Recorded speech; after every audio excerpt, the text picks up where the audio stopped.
نماز جمعہ کی فضیلت، ایک جمعہ اگلے جمعے تک کا کفارہ ہے، یعنی گناہوں کی معافی کا ذریعہ ہے، گناہ معاف ہونا۔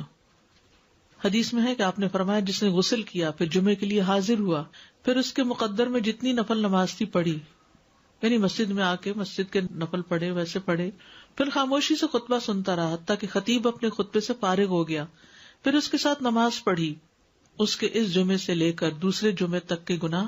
بخش دیے جاتے ہیں، اور مزید 3 دنوں کے بھی۔ رسول اللہ صلی اللہ علیہ وسلم نے فرمایا جس نے جمعہ کے دن غسل جنابت کیا پھر نماز کے لیے چلا گیا تو گویا اس نے ایک اونٹ کی قربانی کی، اور جو شخص دوسری گھڑی میں چلا تو گویا اس نے ایک گائے کی قربانی کی، اور جو تیسری گھڑی میں چلا تو گویا اس نے ایک سینگ والے دمبے کی قربانی کی، اور جو چوتھی گھڑی میں چلا تو گویا اس نے ایک مرغی کی قربانی کی، جو 5ویں گھڑی میں چلا تو گویا اس نے ایک انڈا اللہ کی راہ میں دیا۔